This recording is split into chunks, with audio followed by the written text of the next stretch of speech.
here from the Academy of Animated Art, and I'm just looking at your render, so let's talk about it. One, I really have to stop watching this right before dinner, because I have to stop doing my feedback right before dinner, I should say, because it always makes me a little hungry, so you might hear my stomach growl. Anyway, I am loving seeing the scene all put together, and I have to say, I mean, I know it's the season, but the gingerbread house, genius. It's just really good. Instant smile the second I saw it. And really a great way to add dimension, really, to that house, because I know one of the things is that the front could be kind of flat, but by you adding these embellishments, it's gonna pop really a lot better. And your lighting, I think you're gonna find the lighting to be a lot easier on that house too, because you have all these elements. So let's take a look. um, let's just scroll through. The one thing that I will say, well, one, I'll start with, like, I think the trees and everything are working really well. I like the colors of it. I definitely think lightening up this tree has helped it to kind of work together as a unit.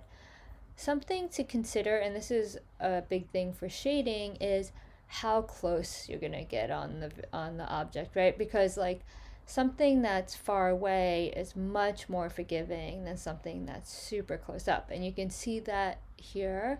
Like, you could see that this triangle tree here, like from afar, I think is working fine. Like, the sprinkles are working. I probably wouldn't have had any comments, but now that I'm seeing it right here really close up, I'm like, So, and this is where sometimes, depending on the size of the file, if you want to minimize it, sometimes people would have like a higher res version of textures and models sometimes for the closer up elements, and the further away would be like a lesser geo, not as high res textures, just because it's more forgiving. You wouldn't notice a difference. But something this close up, you're already kind of seeing it. I know I'm freeze framing it, I know flyby, but even before that, I was noticing, and this also has to do with a combination of the geometry. See if you can like add some smooth to it. But we're seeing this bump here, which is not, if you look at sprinkles this close up, you probably wouldn't see that much of a bump. So a solution here could be, for this closer up one, to like really give it a little bit of extra love. Let's reduce the bump on it, and it's the geo and the amount of detail, because we're seeing how it's kind of breaking here. So I would reduce the bump, make it more subtle, and then also I would, no, I'm looking at, I mean, honestly, this close up, I kind of wish it was real geo, because it's gonna be hard not to have it. Because you see what I'm saying? It's like this, if this was sprinkles, it wouldn't rest on this piece like this. It would actually be like pieces of geo that comes out.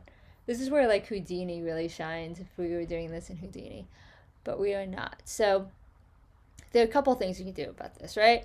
We could try to minimize it as much as possible. Also play with it if there's going to be motion blur. We might not even see it, but like, I would minimize the displacement bump and on it, just so it's not so noticeable. Another thing we could do is you could actually add geo, like the little sprinkle geos, just to where we see it here, and it actually wouldn't be too much. The geo is pretty simple, and that would really allow you to get that detail of the sprinkles and really have that shine. And then a third option, honestly, is like, just push that tree back. You can either like push it out of frame, or let me play it, because I will say it's not essential to the shot, although it is nice to see it in the beginning. But you could push it back. I'm using my hands. You can't see my hands. I'm like, anyway, I'm basically saying you could push it back so it's not so close in frame. And this is where you kind of adjust for composition. So those are some things that I would play with. Another thing, let me see, as I'm playing with this, and the same thing goes for this trunk. Here, I think you can minimize the displacement on this just so it's not so obvious that it is a displacement since we're so close up on it. I think that would be fine. Just make it more subtle so it doesn't bump up as much. It could even be a little bit flatter. I'm loving this texture here. I think it's great. We're not so much seeing that sugar pass that you were playing with. I mean, that you can play with a little bit more and like a compositing type thing afterwards, but I'm liking the feel of that. I like the turning of the ice cream over there. The one thing I will say is the floor. What are your ideas for the flooring here? You're putting in like a lot of love on the trees, and the house is getting a lot there. The floor, I feel like, or the ground is almost too simplistic, like too flat. And I'd love to hear what you have planned on that. I feel like I do. Like, is that my computer that's story? I was gonna say I see spots, but I think that's my computer screen actually. So that I have a question with. And then the gingerbread house, I think it's looking great. I'd love to get a little bit more texture in the graham cracker part of it. I'm assuming it's like a graham cracker. Oh, I saw your reference. We can pull that up too. But like a little bit more of just subtle variation in the texture so it feels more organic, like a cookie. And I did notice in your reference that you had like a stitching. It was actually, I think it wasn't, well, let me just pull it up. It wasn't a cookie, I think. Oh, it is a cookie. Okay. Or no, that's felt. Yeah, so okay, so that's my question. Your reference here, is it meant for the material reference or just kind of the design reference? Because if you want it to be felt like this, that's awesome. We would need to add those properties in it, especially like details like the stitching would be really cool. So before I get into it, I guess my question would be, what's this reference? Is this the material reference? Because if it is, then you definitely need to go back in there and create more of this kind of felt feeling, that softness. And also the embellishments would be great to have, that detail of the stitching. And the stitching on the door would be really cute actually, and that wouldn't be hard to do.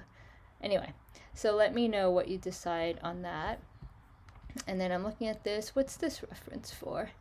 Is this reference just to make me hungry? I'm like, I don't see M&Ms or anything like that. And I'm not trying to have sugar during the week. This is just like torture. Anyway, now I deviate. I don't know what that other reference is for. Oh, is it for the fences here? I don't think so, right?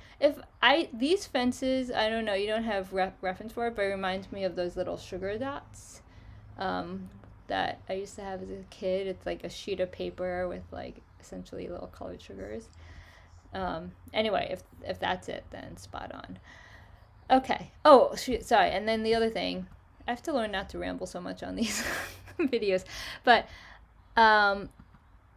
okay, this is where this can be adjusted. This could be adjusted with lighting itself, but something to be aware about when I was playing this, she gets really lost in the shot because if you look, like pause it right here, her colors are very similar to like this background here, which she passes over. And like I said, lighting can definitely help this, where that's the whole point of lighting, like kind of help the viewer focus the eye to where you want the viewer to look. But that's also something to keep in mind, that, maybe compositionally this tree right here with the same exact tone as her shirt, you might have a hard time with that, unless that tree is like in shadow or something. But something to just keep in mind, composition and color, and as you go along. But yeah, I think it's great. I can't wait to see the updates. Until then, I will talk to you later. Happy lighting or shading and eating. Sorry. I really have to stop doing this before dinner. Okay. Have a great day, and I will talk to you later. Bye.